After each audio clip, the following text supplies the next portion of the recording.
Entonces, el Aleph de Borges. Lo que me interesa hacer acá es un análisis literario. Vamos a ver si me permite. Un análisis literario lo más exhaustivo posible. Vamos a ver. Entonces, el Aleph de Borges, ¿no? Lo que me interesa hacer a mí acá es una especie de análisis literario bien profundo del cuento El Aleph. Es un cuento muy importante. Les recomiendo que antes de ver este video vayan corriendo y lo lean. Es uno de los cuentos más importantes o uno de los, digamos, de las obras literarias más importantes del siglo XX, como mínimo. Entonces, lo que quiero hacer, como digo, es un análisis literario profundo.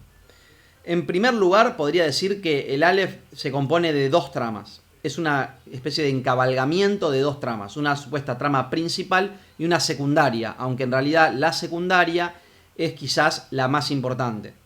O sea, que secundaria a nivel superficial, podríamos decir es la secundaria, pero es la que parece ser la más importante para Borges. Eso igual queda en ustedes, cómo lo piensan, pero yo voy a tratar de argumentar a favor de esa idea. En primer lugar, la primera trama, la trama superficial, podríamos decir, es la trama fantástica. La podemos resumir de esta manera. El descubrimiento por parte de Borges de una esfera en la que convergen todos los puntos del universo. O sea, es la famosa historia del Aleph, digamos. Lo que todo el mundo entiende, muchas veces se piensa que Borges es genial en el Aleph porque inventó esta idea de una esfera mágica en donde convergen todos los puntos del universo. Y por supuesto es una idea ingeniosa y los lectores de relatos fantásticos disfrutan de este tipo de invenciones. Pero desde mi punto de vista el segundo argumento es lo que le da la genialidad al cuento. En realidad la relación entre estas dos capas, ¿no? Ahora, una cosa antes de avanzar con esto es en relación a este Borges como personaje. Tenemos que tener en cuenta eso, es un artificio literario el Borges, personaje ficticio, digamos. Es un personaje ficticio, ¿no? Que él construye. Digo porque a veces es fácil pensar que es realmente Borges y todo eso, y uno olvida que parte de lo interesante de la invención borgiana es esto de él mismo como personaje. Hay un artículo de Ítalo Calvino en ¿Por qué leer los clásicos?, donde una de las cosas que señala como de recomendación o importante sobre Borges es este elemento, entre otros. En segundo lugar, podríamos decir que hay una segunda trama cómica y que la podríamos resumir como la rivalidad entre dos escritores, básicamente. Ahora vamos a profundizar sobre esto, pero es como una comedia acerca de la rivalidad entre dos escritores. Ahora, el tema subyacente, que es un poco el tema de esta comedia en realidad, el tema es la belleza estética en sí. Es decir, una definición de la belleza partiendo desde el punto de la diferencia o el conflicto entre la idea de buen gusto y mal gusto, ¿no? Siempre entre comillas, este tipo de cosas. Pero podríamos decir que es el tema de esta subtrama. Esto coincide con lo que dicen algunos teóricos sobre de la escritura, donde en general la subtrama es la que tiene el tema. Digamos, es donde el escritor muchas veces incluye el tema central en la subtrama y no en la trama principal. Entonces la trama principal a veces es como algo superficial que nos permite decir otra cosa. En este caso, las dos tramas son geniales, digamos, y vamos a trabajar un poco sobre ellas, sobre todo en esta subtrama, ¿no? Ahora, pensemos un poco el género, ¿no? Estamos hablando de esta idea de que esta subtrama es una comedia. Entonces hay un género que invade en general, o sea, un género muy invasivo, que es la comedia en sí, lo que llama el género cómico serio. Este tema lo trabaja un crítico literario muy importante que se llama Mijaíl Bakhtin. Lo describe, hay dos libros importantes sobre la comedia. El primero es un libro sobre la poética de Dostoyevsky, que le dedica un capítulo entero bastante largo a la explicación de lo que se llama la tradición cómico seria, el género cómico serio. En algún momento voy a hacer un video sobre ese tema, porque es un tema muy importante y un teórico muy importante del siglo XX. Ahora, ¿qué recursos de este género cómico serio podemos encontrar en el Aleph? Podríamos decir que las características son, por un lado, la parodia y la inversión. O sea, son cuestiones parecidas, ¿no? Como una especie de la burla y al mismo tiempo la inversión. ¿En qué se ve esto? Principalmente, podríamos decir, en que hay en el Aleph un trabajo de o sea, una especie de versión caricaturesca e invertida de Dante, del poeta Dante Alighieri. Ahora vamos a ver cómo funciona esto, ¿no? Para empezar, como primer punto de partida, Dante Alighieri, a veces es conocido como Fiorentino Dante Alighieri o Dante Alighieri Fiorentino. Y entonces tenemos a nuestro villano del cuento, o es un villano, digamos, el que uno igualmente también es un villano adorable, digamos, que se llama Carlos Argentino Daneri. Noten como la especie de una cosa como reflejo paródico de la otra, ¿no? Carlos Argentino Daneri sería como la versión burda del Dante, ¿no? Y fíjense esa idea de argentino y fiorentino. O sea, el fiorentino es porque Dante era de Florencia, el argentino es porque Daneri viene de Argentina. Al mismo tiempo hay una pelea subyacente contra las concepciones nacionalistas.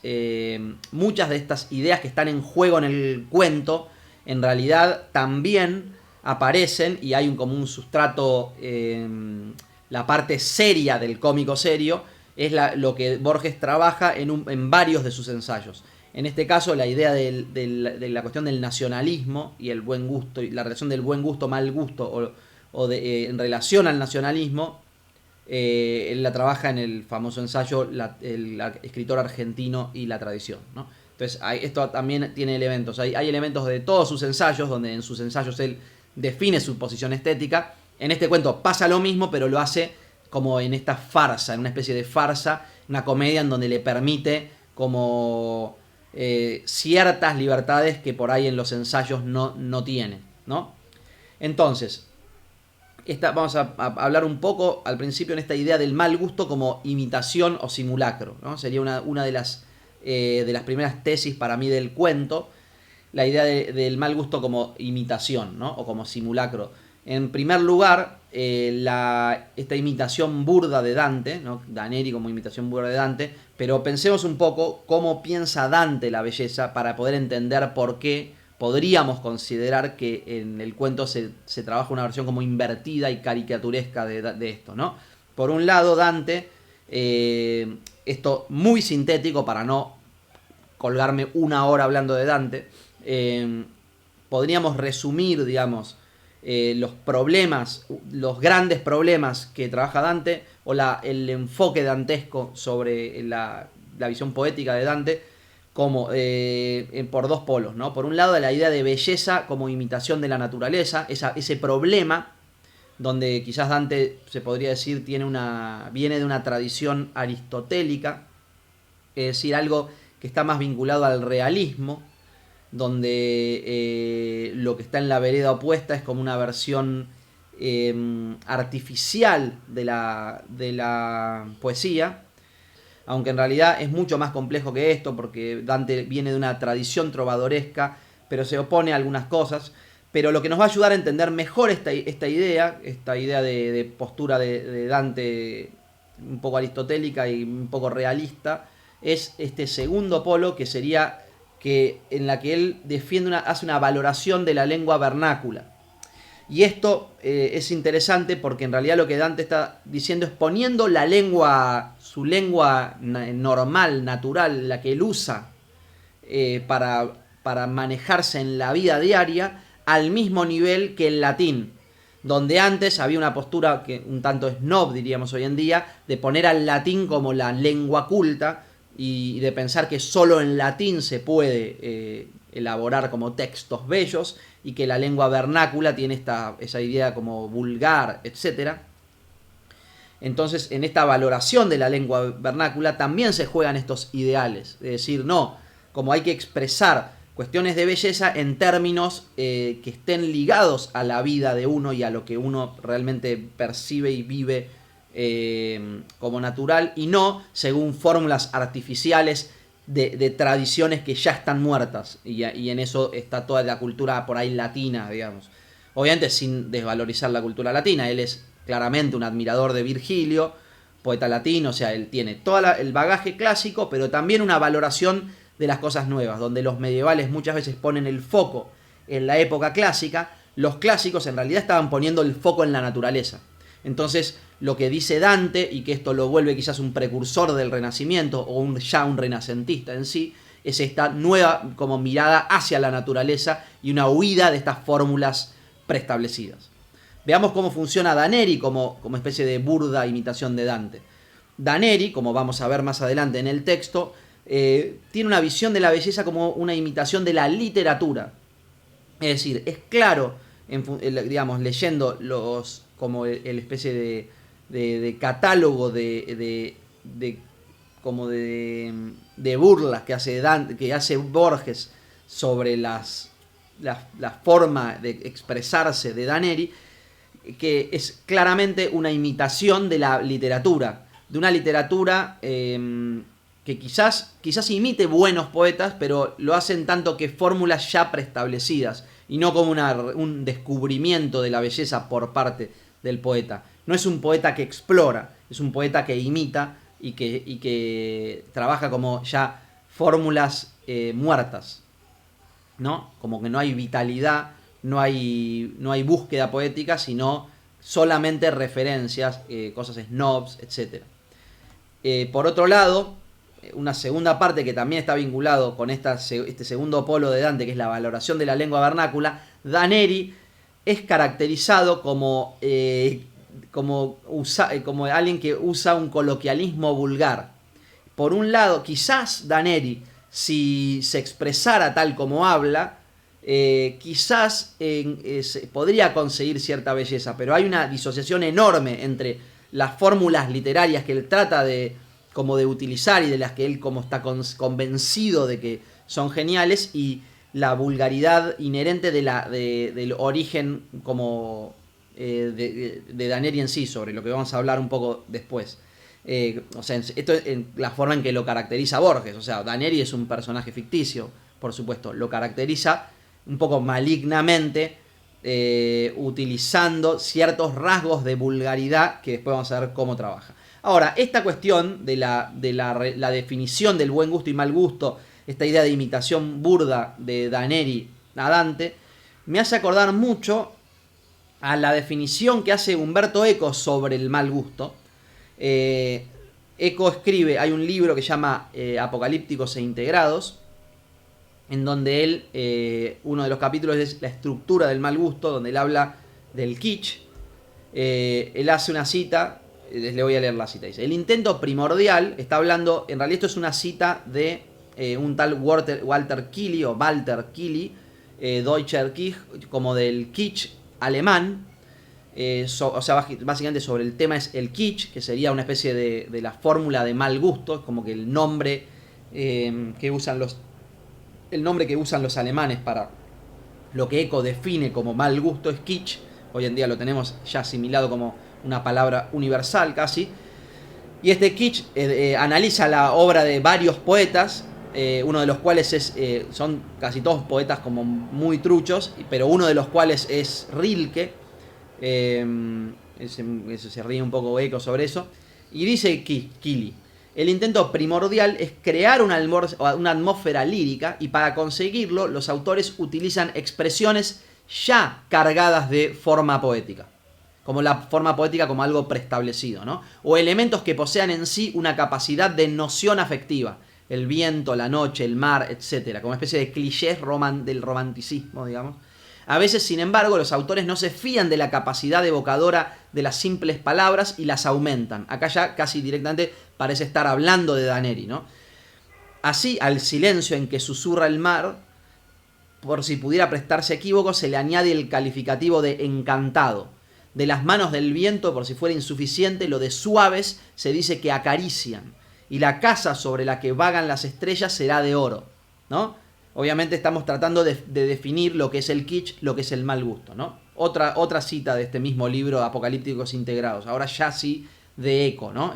El capítulo es muy interesante en sí, ¿no?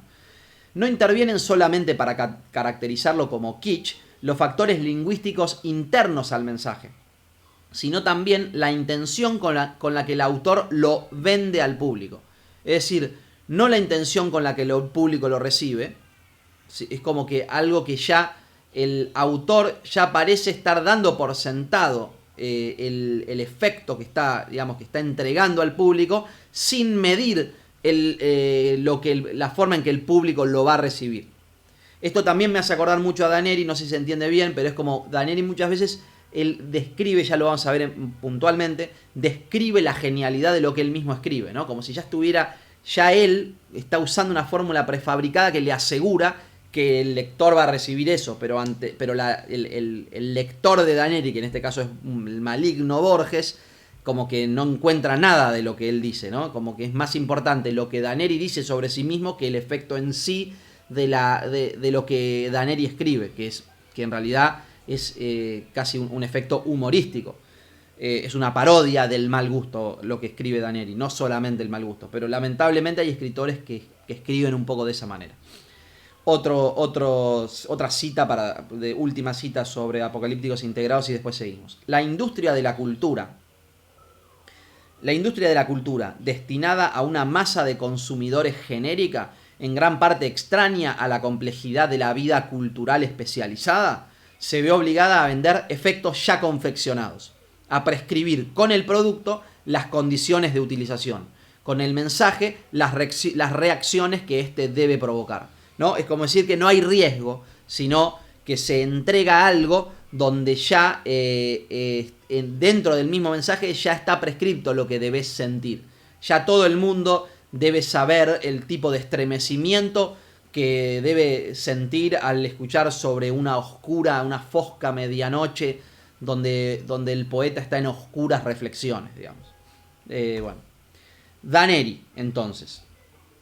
Daneri, la caracterización de Daneri, diríamos, es como caracterizado como grasa. Vamos a hacer una pequeña explicación sobre esto para no herir susceptibilidades. Aunque en realidad, digamos, después de la explicación, puede haber algunos que se sientan heridos, digamos, porque realmente hay cierta malignidad de Borges en el cuento, pero creo que hay que entender el aspecto cómico y cómo digamos, el elemento cómico permite a Borges ser maligno, pero también ser como honesto y sincero, ¿no? Esto habla mucho sobre Borges, del conocimiento de Borges sobre el ámbito en el que se mueve, y le permite ser maligno, y esto nos permite también que nos llegue algo que sería muy difícil que nos llegara de otra manera, ¿no? Hace acordar también, por ejemplo, a ese monje, ese gran monje del Renacimiento, Rabelais, que expresa un montón de cosas como parodias de las escrituras, que es difícil esperar, o que uno rara vez esperaría de un monje, digamos. Hay todo un género medieval que Bakhtin trabaja en su segundo libro, que no nombré, que es sobre la comedia en sí, que es sobre Rabelais, donde hay como una tradición, un género cómico durante la Edad Media, donde hay parodias de la misa, como misas en broma, etcétera, que eran escritos por los mismos monjes, ¿no? Entonces, esta idea de Daneri grasa, donde grasa es una palabra como políticamente incorrecta, que significa, digamos, una forma clasista peyorativa de describir el habla y las costumbres de la clase baja, ¿no?, por parte de la clase alta o cheta argentina. No sé si en Uruguay pasa algo parecido, digamos. Sería algo rioplatense, me parece. Por supuesto, esto debe existir en todas las culturas, debe existir esto, incluso en todas las épocas seguramente, o en muchas épocas existió esto. Esta es la forma en que se expresa esto en la cultura argentina, y que esto está muy claro en el Aleph. Está bueno también porque sé que parte de los que ven mi canal no son de Argentina, y creo que esto, no sé si está explicado en algún lado. Creo que hay una cuestión de honestidad, hay que explicarlo, digamos.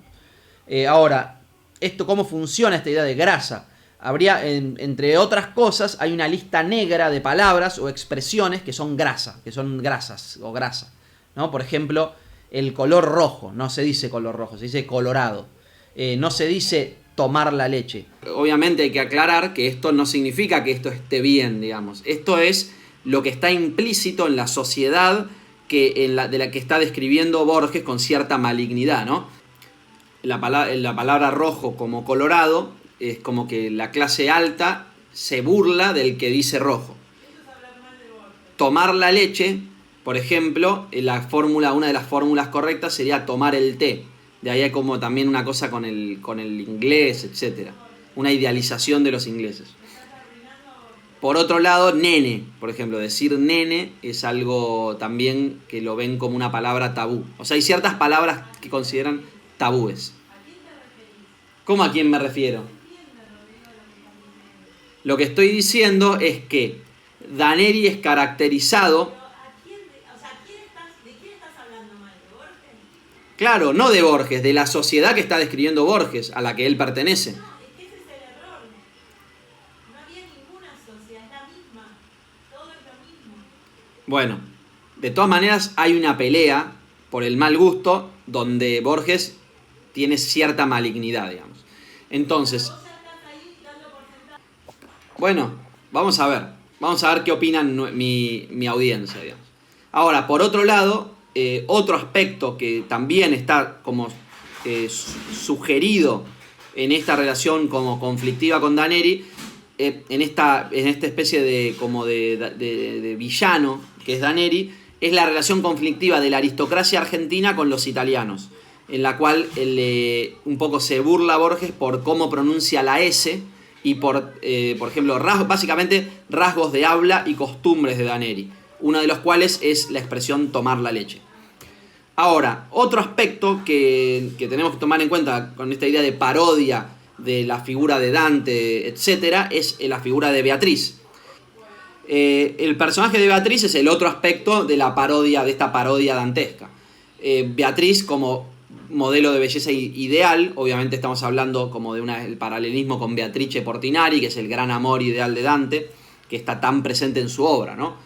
Por otro lado, en el caso del Aleph, y que de alguna manera también en Dante no, pero podríamos decir que Beatriz es el signo de la humillación del narrador. En el caso de Dante, no lo toma como humillante, porque aparte hay algo o sea, pensemos básicamente el paralelismo consiste en que hay una obsesión de Dante, una devoción de Dante por Beatriz, y lo mismo una devoción de Borges por su Beatriz, del Borges personaje, con esta Beatriz también personaje ficticio, que en el caso de Dante Beatriz no implica humillación, implica un ascenso, porque Beatriz es la que lo guía por el paraíso, y en el caso del Aleph es un símbolo de humillación. Ya vamos a ver por qué. Por otro lado, también Beatriz, esta figura de Beatriz como modelo de belleza ideal, también hay otro componente en el Aleph, y es que también él, si no me equivoco, se llama Beatriz Helena. Hay un pequeño momento en que Borges le habla a Beatriz y le dice Beatriz Helena, y obviamente de fondo acá está esta Helena de Troya, ¿no? Otro símbolo de belleza ideal. Por otro lado, esta idea de la humillación del narrador, el tema de la humillación en sí, es el subtema principal. O sea, tenemos por un lado la idea de belleza y por otro lado la idea de humillación como otro de los temas, o podríamos llamar el subtema, el principal de los subtemas que trata Borges en este cuento. Esto no es de extrañar, ya que la humillación en general es el clímax de la comedia. O sea, el clímax de la comedia generalmente implica una humillación. Esto es exclusivamente mi punto de vista, pero lo pongo en paralelo con lo que llama la catarsis en la tragedia, que es una forma también de humillación, pero una humillación enaltecedora. En cambio, en la comedia, la humillación, digamos, sería como el momento de máxima como rebajación, con perdón de la palabra digna de Daneri, del personaje, ¿no? Es como el momento en que nos reímos del personaje, es el de máxima humillación del personaje. Por ejemplo, tengo en mente el clímax del cuento del molinero de Miller's Tale de Chaucer, donde el clímax, digamos, del cuento, bueno, no se los voy a decir, lean The Miller's Tale de Chaucer. Ahora, el subtema principal, digamos, podríamos decir que el clímax del cuento del Aleph es al mismo tiempo el momento de máxima humillación del del personaje principal, ya vamos a ver por qué. Pero también es un momento de enaltecimiento del personaje de Borges, digamos. Están las dos capas, digamos. Ahora, en el cuento, ¿no? Esta humillación aparece como humillación amorosa y por otro como humillación literaria. En los dos casos, digamos, el foco de esa humillación, el humillador, digamos, es Daneri. Al mismo tiempo, el cuento parece ser hecho especialmente como una burla de Daneri y como una humillación de Daneri, en donde si tomamos como el mal gusto proverbial de Daneri, es como que Borges un poco le pasa el trapo en el clímax cuando describe el Aleph, donde así como Daneri pasó toda su vida tratando de describir todo lo que veía en el Aleph, Borges le dedica unos pocos párrafos y digamos que le pasa el trapo a Daneri. Entonces ese es un componente enaltecedor del Borges como héroe. Pero por otro lado, en el aspecto de la subtrama, el aspecto cómico, ese sería el aspecto serio, digamos, pero en el aspecto cómico, del Borges, del Borges como humillado, Daneri sería el humillador de Borges, porque por un lado es el amante de Beatriz, o sea, en el momento del Aleph vemos que Borges se entera, o por lo menos nosotros nos enteramos o terminamos de darnos cuenta de que Daneri de alguna manera fue amante, o sea, accedió a eso que se le fue vedado a Borges, como que el Daneri era una especie de foco de los amores de Beatriz, y por otro lado, ya en el epílogo, a Daneri se le da un premio, un segundo premio en realidad, pero un premio que le es vedado a Borges, ¿no? La aprobación del mundo académico, del mundo literario. Por otra parte, hay una tercer componente de humillación que es el Borges bajo, lo que podríamos decir el Borges lleno de bajezas, una de las cuales es esa malignidad por la cual describe a Daneri como grasa, dice cosas como que están como sugeridas, cosas políticamente incorrectas, y al mismo tiempo este Borges maligno donde digamos que se burla del mal gusto del otro, que dice como que se muestra como envidioso de Daneri, ¿no? Por todas estas humillaciones que sufre por él. Ahora, ¿cómo define? Ahora, digamos, ahí se hizo el guapo como con todo cosa humorística, pero si el tema es la belleza, entonces, ¿cómo se definiría la belleza? Si hay un conflicto, ¿no? Entre mal gusto y buen gusto. ¿Cómo define Borges la belleza? Podríamos decir como de dos maneras diferentes. En primer lugar, a través de la negativa, es decir, a través de Daneri, que sería una especie de catálogo de las malas costumbres literarias, ¿no? Esas malas costumbres son la inversión de las buenas, digamos. Y entonces ahí es como que Borges, y ahí es el Borges, ya no el Borges maligno y lleno de bajezas, sino como el Borges gran poeta, digamos, o el Borges donde él se pone a sí mismo casi como un héroe, y eso también está sugerido para mí, como el Borges que sí es capaz de describir la belleza, se comporta de manera opuesta a todo eso que como denunció en Daneri. Por ejemplo, vamos a dar dos ejemplos. En la introducción, cuando por ejemplo esta idea de la muerte de Beatriz es descrita según como lo opuesto al cliché de la muerte, ¿no? Habitualmente las muertes se piensan como en una noche oscura, etcétera, y esto empieza diciendo como en una candente mañana, ¿no? O noche fría, pongámosle, ¿no? Entonces noche fría versus como mañana de calor, todo lo opuesto al cliché, ¿no? Y donde dice que no se rebajó ni al miedo ni a la humillación, creo que algo así, ¿no? Como no se rebajó al miedo ni al sentimentalismo, una cosa así, como todos los caracteres como las caracterizaciones que hace el romanticismo de la muerte, ¿no? Como esa cosa extrema el extremo de los sentimientos y como de la descripción poética, etcétera, ¿no? Por otro lado, en el clímax, del que ya hablamos tanto, donde Borges se excusa de su incapacidad para describir lo que vio, el prodigio que es la naturaleza, digamos, porque el Aleph es la naturaleza en sí. Entonces, y ahí está obviamente esta idea del tema, lo que hablábamos de Dante, su relación con la naturaleza, la descripción según no fórmulas preestablecidas, sino el enfrentarse del poeta a la maravilla, a la verdadera maravilla de la naturaleza, y ese primer momento de modestia de Borges donde dice no puedo, digamos, no puedo comunicar esto. Porque, digamos, todo lo que yo pueda decir, digamos, tiene la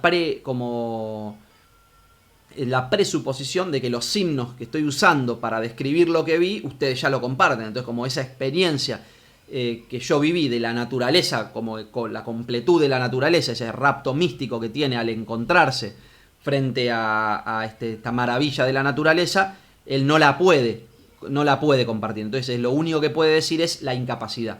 Pero después de eso le dedica algunos párrafos a una especie de elegía poética sobre el Aleph, que son una de las, digamos, de las páginas más importantes de toda la narrativa y de la poesía borgiana, ¿no?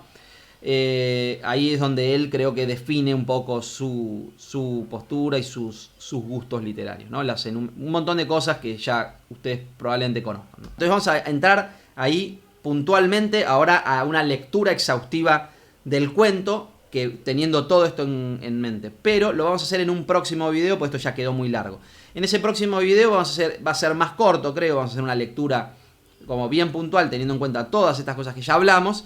Y después tengo pensado también otro video, también sobre el Aleph. Es más, me quedó una cosa fuera para decir que debería haber quedado en este video, pero lo voy a decir en la próxima. Les pido que se suscriban y que pongan like si les interesa este contenido y si quieren como seguir recibiendo información sobre cuando saco mis videos, etc. Nos vemos dentro de poco. Gracias.